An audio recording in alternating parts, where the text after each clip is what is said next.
Alright, what's going on, you guys? Welcome to Real Madrid Hub again. I'm your host, Dr. Jota, and I wanted to make this video talking about the new possible formation Carlo Ancelotti might implement in this new Real Madrid.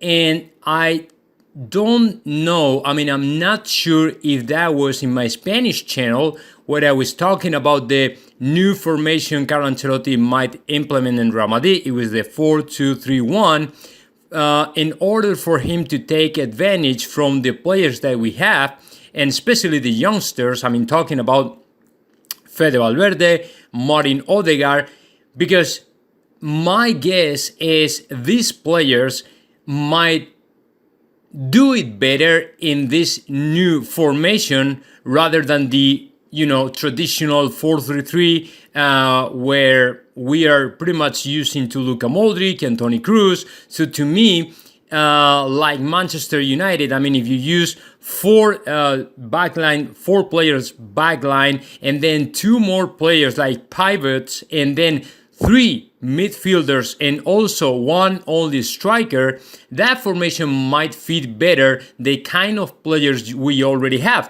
and especially to Fede Valverde working as a kind of Paul Pogba in those two pivots alongside with Casemiro, and then in the three players midfield we would have to Odegaard playing as another kind of Bruno Fernandes, the same role in Real Madrid, and then in the sides you would have players like Gareth Bale and Vinicius Jr. or even Eden Hazard, and then the only striker that would be, of course, for sure, Karim Benzema. So today I wanted to focus on just the role that Gareth Bale might have in this new kind of formation in Real Madrid, because to me that'd be great, considering Gareth Bale might play as in soccer we call it fake 10 or false 10. A player who is supposed to play in the in the wing, but in reality is coming into the interior positions to take advantage from his strong foot to whether shoot on target or give a last pass to the striker or create a risky chance or create some danger in the rival box. Kind of what Arjen Robben used to do in Real Madrid. When you make the run all the way to the bottom and then you cut to inside with your strong foot, with the left foot in this case of Gareth Bale, and then all of a sudden you try to shoot on target or give the last pass to Karim Benzema, to the striker, or things like that. And that is the thing. Instead of seeing Gareth Bale in the same role he used to have when Karim Benzema and Cristiano Ronaldo were in the attack of Real Madrid and we were forming with the 4-3-3, the traditional 4-3-3, of course, once you don't have the same players, you don't have a Cristiano Ronaldo from the right, coming in from the right, you don't have the best version of Gareth Bale, and you also don't, and you don't have either to the best. This is, debatable, because you can argue that Karim Benzema is right now in the peak of his form and things like that, but of course, it's not the same Real Madrid as it used to be. So that situation leads me to think that maybe a 4-2-3-1 formation that'd be better, and in the case of Gareth Bale we could have a kind of fake 10 or false 10 playing from the wing, but instead of make the run all the way to the corner kick, right, to the corner kick line, then he can cut in the ball, dribble in, and try to take advantage from it, accommodate the ball to the strong foot, and then try to whether shoot on target or, like I said, give the last pass. So to me, I'm not sure if Carlo Ancelotti is thinking about that, but to me, it came to my mind right after I described how Real Madrid would look like with this kind of new formation 4-3-1. So if Carlo Ancelotti knows how to take advantage, we could have a very strong and offensive and attacking midfield, which is the thing, because Gareth Bale in that kind of formation he would be not only a right winger, but also a kind of, interior midfielder, whatever you want to call it. I mean, this is not very common. I mean, it is a little bit more common in these days in soccer when you see these players cutting to inside, trying to dribble and go and get away with the ball over the defense.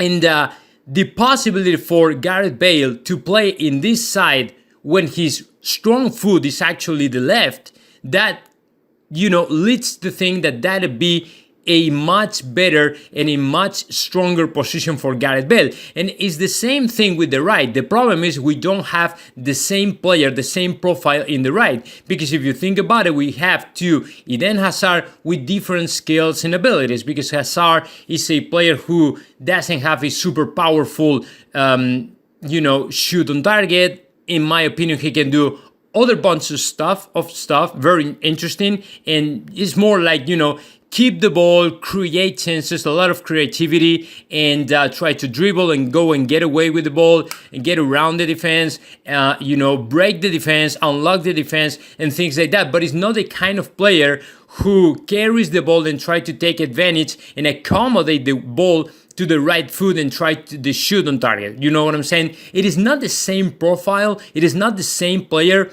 but still it's a very good formation, because especially if you want to use, because you have to use to a player like Martin Odegaard playing as an attacking midfielder, in my opinion, that is the best thing for you. And it makes any sense, and we saw it the last 2 seasons, it makes any sense in this Real Madrid to play with 2 pure wingers. I mean, if you don't have super big names in the wings, I mean, it is a nonsense to use 3 attackers in formations like, 4-3-3 or even 4-4-2. I mean, 4-4-2, that would be more accurate for this kind of Real Madrid. But when you have players like Marco Asensio, Vinicius Jr., Rodrigo Goes, Eden Hazard, players who it is pretty clear they haven't been scoring as much as it was expected, in my opinion, then you have to reduce the number of attackers and try to create a stronger, a more powerful midfield. So if you use the Martin Odegaard as a second striker or even attacking, super offensive attacking midfielder, and of course you use the Gareth Bale to create chances from the front in the last third of the field, in my opinion, we would be more dangerous when it comes to create chances than if we were using the 4-3-3 traditional formation. I mean, it makes sense, of course, but to me, if you think about it, if we are unable to sign Kylian Mbappe, if we have to use the same players than the prior seasons, then you should try to take advantage from the best formations or the formations that fit much better to your players or the kind of players you have to display on the field. You know what I'm saying? So to me, I mean, after a lot of time thinking about that, and of course, I think it was 3 weeks ago I was talking about the possibility for Carlo Ancelotti to use the 3-4-3, 3-5-2 formation as well, with only 3 center backs in the back. And of course, it is very good as well, because you have to Nacho Fernandez, Militao, and of course, David Alaba, so you can take advantage from this kind of players, and you don't have to pick 2 of them instead of 3. And of course, this is another possibility opening right in front of our eyes. So it is still very interesting, and I think that Carlo Ancelotti might think about that. Because if you don't have the big names you are supposed to have, if you have players who are not working out very good, who are not scoring as much as expected, who are not performing as good as we thought, I mean, if you have this kind of squad, then you have to figure that out, how to go through it and try to, try your best, try the most powerful formation or something like that. Because otherwise, man, we're done.